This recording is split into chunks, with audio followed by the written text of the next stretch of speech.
Bismillahirrahmanirrahim. Assalamualaikum warahmatullahi wabarakatuh. Waalaikumsalam warahmatullahi wabarakatuh. Pada tanggal 15 November 2022 akan terjadi sebuah momentum yang sangat penting bagi masyarakat Kota Tasikmalaya, yakni pergantian wali kota.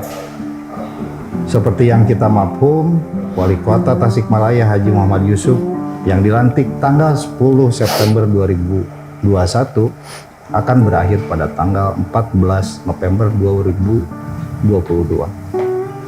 Untuk mengisi kosongan jabatan wali kota, Kementerian Dalam Negeri akan menunjuk pejabat wali kota yang memiliki kewenangan yang sama dengan wali kota definitif. Penjabat wali kota nanti akan memimpin Kota Tasikmalaya lebih kurang 2 tahun. Kurun waktu yang lebih lama jika dibanding dengan Pak Yusuf menjabat wali kota definitif yang hanya kurang lebih 1 tahun 2 bulan.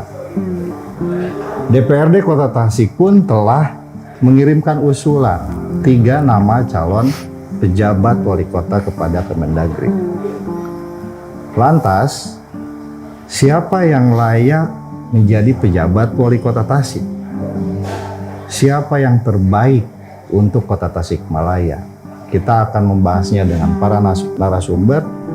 Telah hadir bersama kita Pak Dr. Basuki Rahmat, Assalamualaikum warahmatullahi wabarakatuh. akademisi dari STIA Tasikmalaya.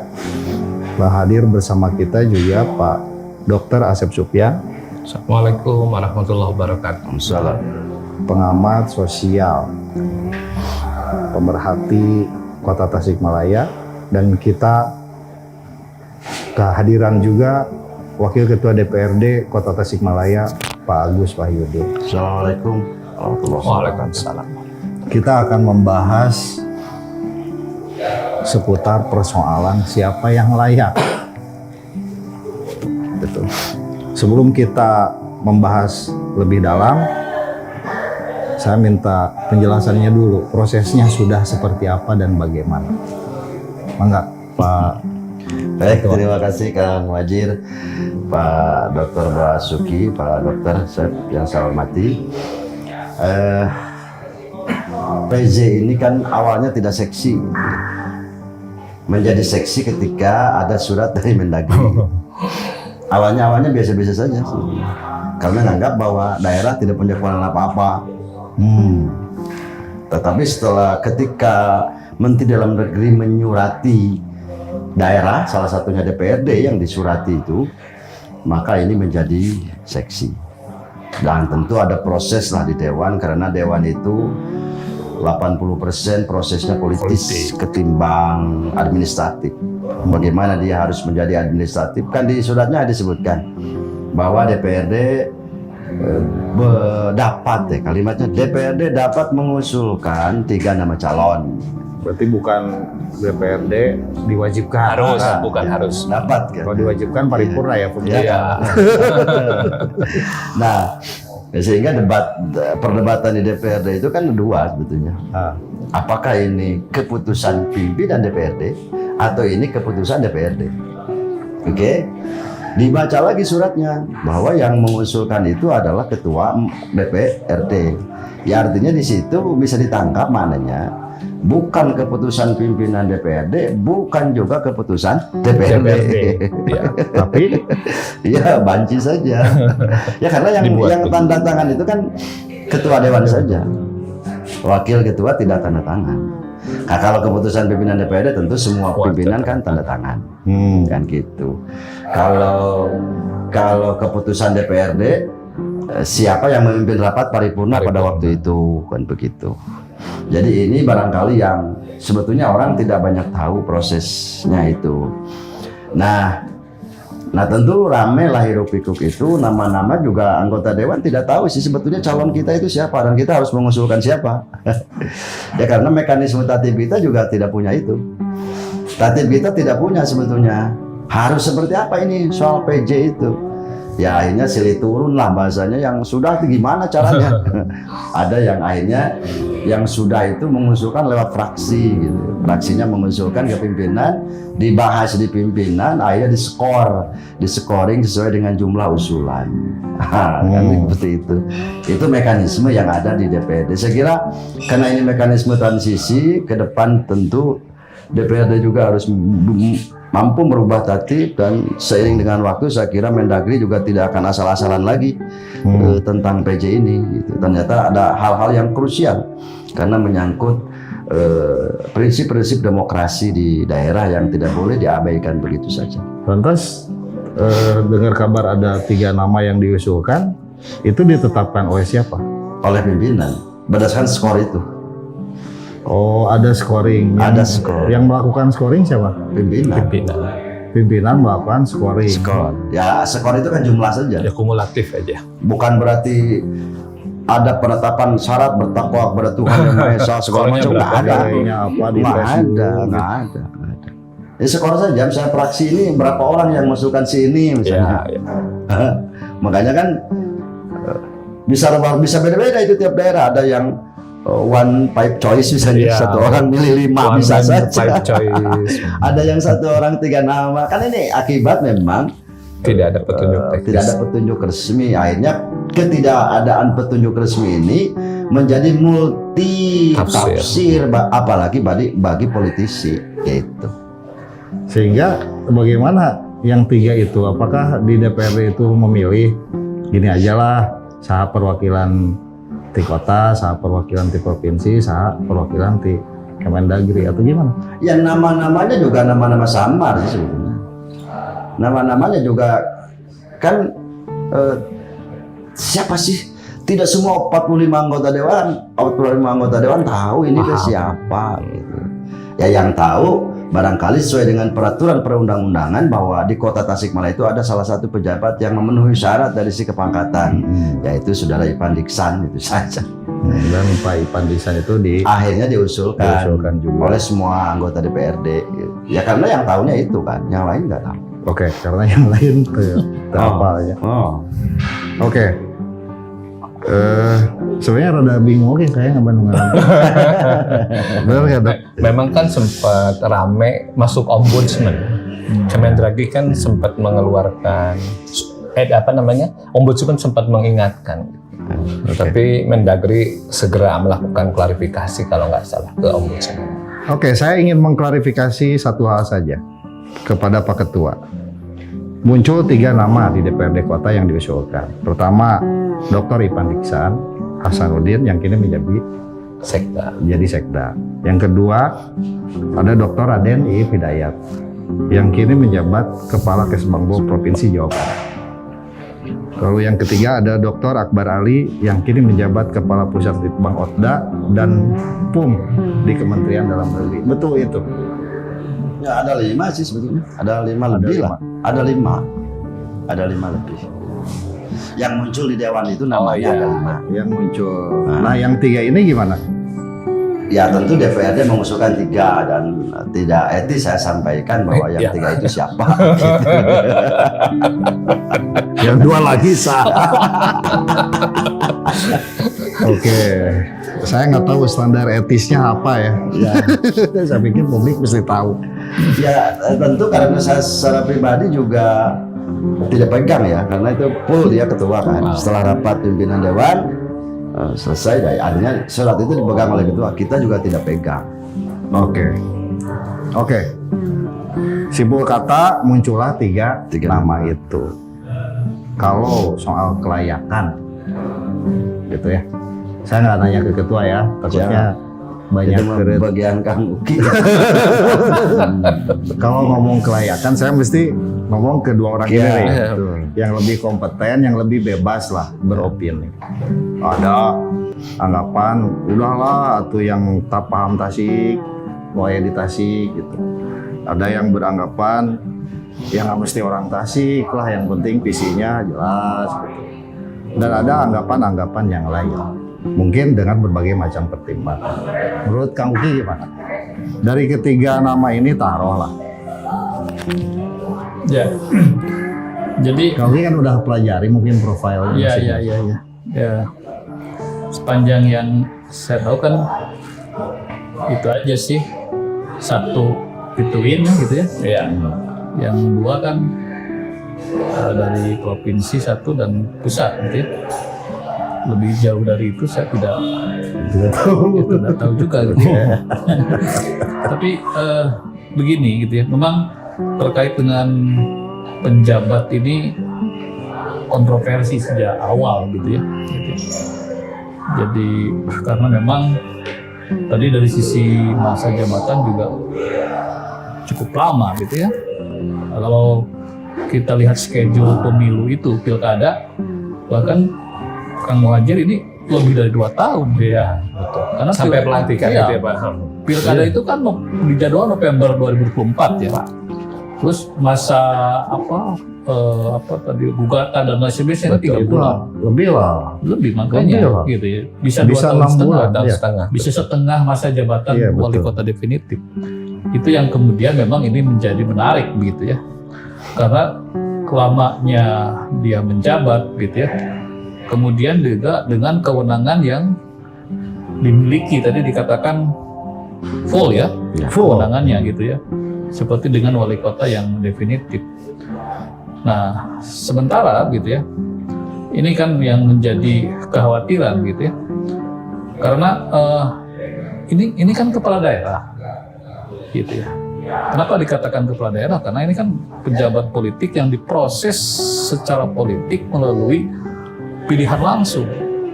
Jadi legitimasinya kuat gitu ya. Maka dia kemudian diberi label kepala daerah, artinya yang mengepalai daerah ini. Jadi seluruh urusan yang ada di daerah inilah menjadi tanggung jawab dia gitu ya. Bahkan terkait dengan kan mereka juga bergabung di Porkompinda dan ketua Porkompinda itu kan kepala daerah. Kan luar biasa itu ya. Jadi sekarang dijabat oleh orang yang dalam tanda petik tidak jelas asal usulnya, tiba-tiba menjadi wali kota gitu ya, dengan kewenangan yang sama tadi. Dan prosesnya itu tadi ya DPRD saja yang memproses kan seperti itu. Nah, jadi dengan demikian sebelum saya mengomentari tentang sosok itu, dari sisi proses saja ini meragukan gitu ya, artinya legitimasinya sangat lemah, sementara kewenangannya begitu sangat besar. Nah, kenapa diragukan? Karena nanti khawatir ini kemudian, karena setelah dia menjabat, gitu ya, kemudian dia melaksanakan tugas, itu masuk ke ranah politik. Nanti nyusun APBD bersama DPRD, mengikuti perkembangan di masyarakat, dinamika di masyarakat itu juga ini gitu ya. Jadi mau tidak mau ini, gitu ya. Nah, sehingga mudah-mudahan saja sih saya berharap memang aman-aman saja nanti ya, gitu ya. Aman-aman saja, walaupun dari sisi itu memang kita cukup khawatir begitu ya, gitu. Karena masanya lama, prosesnya juga tadi DPRD juga mohon maaf mungkin tidak dilibatkan kan tadi gitu ya, kayak formalitas saja gitu ya. Cuma lempar-lemparan aja. Ya, gitu lah saya kira. Musik. Nah, sehingga dalam posisi seperti itu nampaknya memang tentu kalau kita berbicara dari ketiga figur yang ada itu, nah karena kita itu kan otonom ya, gitu, daerah otonom menjalankan semua urusan berdasarkan kewenangan sendiri gitu kan. Berdasarkan potensi dan aspirasi masyarakat di sini gitu ya. Nah, tentu memang persoalannya pemahaman terhadap kondisi daerah itu menjadi mutlak. Nah, cuma masalahnya kan orang kemudian membuat definisi lagi. Kan orang paham itu tidak harus tinggal di literasi digital. itu kan gitu ya. Tapi yang pasti saya sepakat bahwa orang harus paham dengan kondisi sosiokultural, gitu. Kemudian juga pemerintahan, dinamika pemerintahan di Kota Tasik juga harus dipahami. Nah, sehingga apakah misalnya orang yang tidak pernah bertugas di sini bisa nggak dengan cepat adaptasi nanti gitu ya, gitu. Karena saya kira kan langsung running ya Pak Agus ya. Kalau November ini kan di akhir tahun anggaran Ya. berkaitan dengan LPC nantinya begitu ya. Jadi nggak ada. Penetapan APBD 2023. Ya. Jadi nggak ada waktu untuk dia untuk sebenarnya langsung gercep On fire. gitu. Gitu. Harus matic ini gitu ya. Bukankah malah lebih bagus kalau kacamata kuda? Ya dia PC aja lempeng. Ya. Nggak Ya. ada beban. Ya, artinya begini, nanti kan saya kira kuncinya nanti di DPRD memang gitu ya.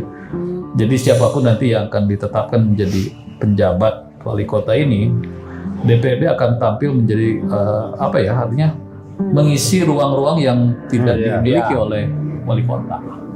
Karena yang pasti dia bukan pejabat yang diproses secara politik, gitu ya.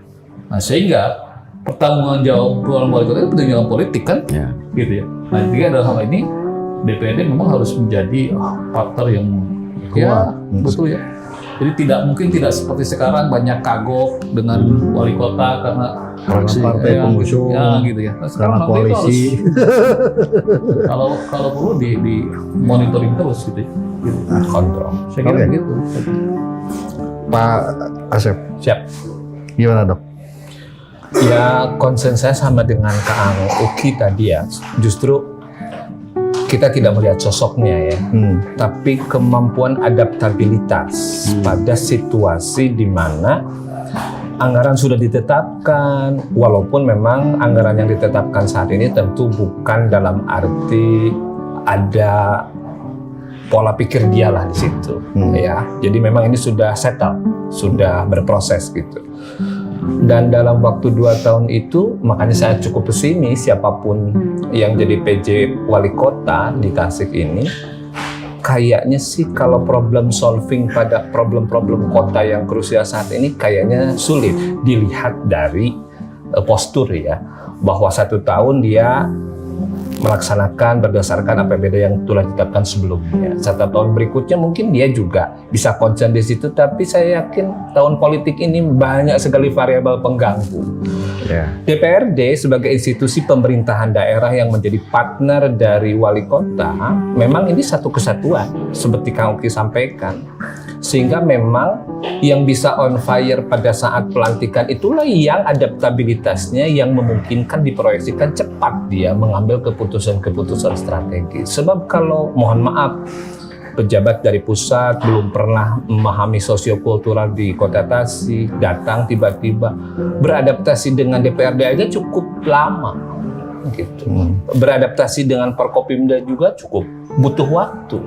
Sehingga memang bukan berarti aspirasi ini menyorot pada seseorang, tapi kuncinya adalah pada kompetensi adaptabilitas dia terhadap sistem pemerintahan yang berjalan selama ini di kota.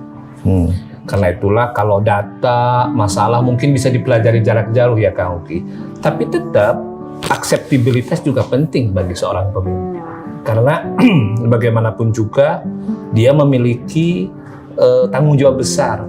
Walaupun saya secara pribadi, apakah PJ wali kota ini harus berkewajiban mengacu ke RPJMD atau tidak? Karena basisnya nggak ada. Dia mau melaksanakan program dari mana basisnya? Kalau yang definitif kan 5 tahun selesai punya RPJMD sendiri. Paling ya RPJP yang jadi patokan. Itu pun saya nggak yakin bahwa apalagi selama 2 tahun beliau bisa melakukan tadi hal-hal yang strategis apabila tidak punya kemampuan respon adaptif yang cepat. Oke, kata kuncinya siapa yang layak menjadi PJ wali kota itu adaptif. Ya. Apa istilahnya tuh? Acceptable. Dia bisa diterima oleh masyarakat Tasik. Nah ini kan memang kalau diomongin sederhana, tapi pelaksanaannya itu nggak mudah tentunya. Baik, terakhir saya pengen nanya sosok. Ada nggak penilaian khusus? Kak Agus nggak ngomong ya? Ini aja. Ya, Ada nggak penilaian khusus nih Pak Dr. Ali, Pak Akbar Ali, Pak Raden Iip, Pak Ipan? Ada nggak? ya. Saya sih hanya kenal Pak Ipan gitu. Ya, artinya bukan saja karena dia sosok birokrat yang sejak awal diangkat jadi birokratnya di sini, di Tasik gitu. Jadi menurut meniti karir dari nol. Dia pernah jadi lurah, pernah jadi camat kan gitu ya, kepala dinas gitu ya, Bapeda. Bapeda kan sekarang puncak karir di birokrat di tingkat kabupaten. Saya kira dia lebih apa ya, kemudian basic pendidikannya juga menunjang gitu ya, relevan gitu ya. Kalau yang lain ya, pejabat provinsi ya memang referensi saya kurang gitu ya. Kemudian kalaupun ini ya tadi persoalannya gitu ya, apakah dia pernah bertugas misalnya minimal di Tasik siapa gitu ya. Walaupun pejabat provinsi kan, provinsi itu bukan atasan kabupaten kota. Iya, saat ini tolong juga. Bukan berarti dia karena pejabat provinsi lalu Pemerintahan paham yang aneh. daerah-daerah yang ada juga begitu gitu. Begitupun juga di pusat gitu.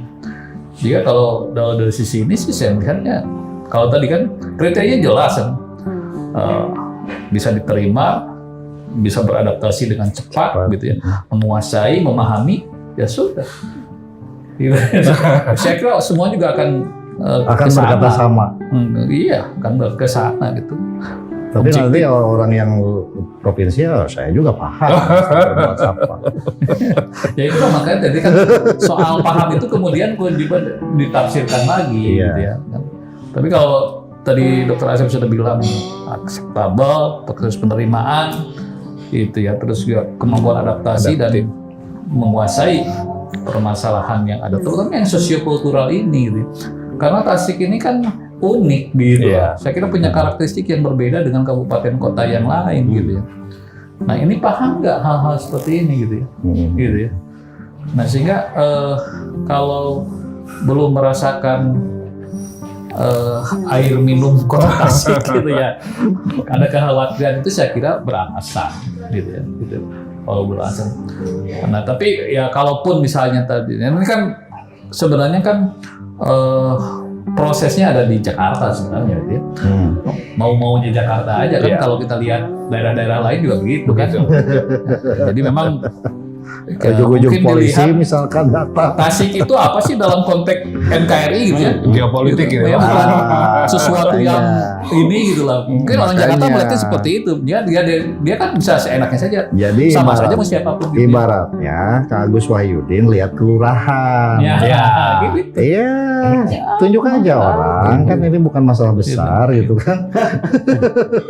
Nah di situ kita aja yang melihatnya besar. Paradok otonomi daerah kita itu di situ. Di satu sisi kita diberi kewenangan sesuai undang-undang yang begitu sangat luas ya Pak Agus. Gitu. Tapi di sisi lain kan pusat itu kendalinya Kuat. masih kuat. Oke, terima kasih Kak Oki. Pak Dokter nih. Kalau saya sih Kang Fajir, penilaian sosok. Iya. Jujur saja memang sama dengan Pak Uki saya kira yang kita kenal kan yang sehari-hari ada di sini. Memang Pak yang dari provinsi itu siapa? Ali Akbar ya? Ali Akbar. Bukan, Pak Raden Iip. Pak Iip itu di Kesbangpo itu sebelumnya pejabat karir kalau tidak salah di beberapa dinas. Saya pernah dulu berinteraksi satu kali itu. Dan tidak banyak memang referensi yang kita dapatkan begitu ya. Contoh misalnya, kok nama itu ujug-ujug ada gitu loh Pak Agus. Misalnya kok itu dari provinsi nyampaikan ini loh gitu. Atau memang kita yang meminta mana nama gitu, atau kita boleh memilih di antara yang lain. Kita juga tidak tahu proses itu, makanya anasir-anasir yang berkaitan dengan waktu awal ya dengan undang-undang pilkada ini akan jadi kepentingan penguasa di pusat dan lain-lain. Ya ini sumir jadinya, jadi abu-abu memang sekarang.